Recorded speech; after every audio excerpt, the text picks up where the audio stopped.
আসসালামু আলাইকুম বন্ধুরা, কেমন আছেন? আজকে আমি আপনাদেরকে দেখাবো কি কি উপকরণ দিয়ে গরম মশলা তৈরি করা যায়।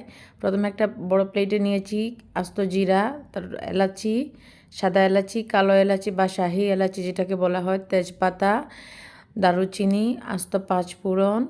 তারপরে এটা নিয়েছি জয়ফল। জয়ফলটা আমি একটু ভেঙে টুকরো করে নিয়েছি, যে দেখতে পাচ্ছেন আস্ত জয়ফল। তারপরে নিয়েছি আস্ত ধনিয়া।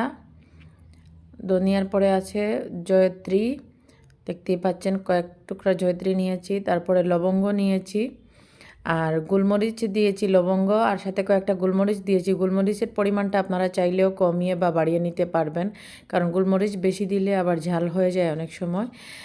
চুলার মধ্যে একটা কড়াইতে আমি বড় যে মশলা যেগুলো, এগুলো আগে ভেজে নিচ্ছি, যেগুলো ভাজতে একটু সময় লাগবে, এগুলো আগে ভেজে নিচ্ছি। তারপরে দিয়ে দিচ্ছি শুকনো মরিচ। শুকনো মরিচটা আপনারা আপনাদের পছন্দ অনুযায়ী দিতে পারবেন।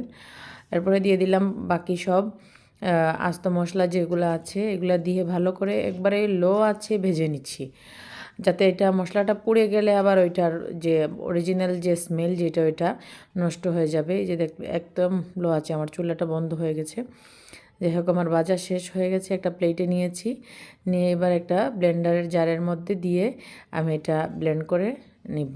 দেখতেই পাচ্ছেন আমি সবগুলা একটা জারের মধ্যে নিয়েছি। এটা আপনারা বিশেষ করে গরুর মাংসতে দিয়ে খেতে পারবেন, আর তারপরে মুরগির মাংসও দিতে পারেন, মাংস বা খিচুড়িতেও দিয়ে খেতে পারবেন। দেখতে পাচ্ছেন এই যে দেখেন আমার গরম মশলার গুঁড়োটা হয়ে গেছে এক্ষুনি। কি সুন্দর একবারে মিহি হয়েছে। আপনাদের যদি আমার ভিডিওটা ভালো লেগে থাকে তাহলে লাইক, কমেন্ট, শেয়ার করে দিবেন, আর নতুন হয়ে থাকলে অবশ্যই সাবস্ক্রাইব করবেন। ভালো থাকবে।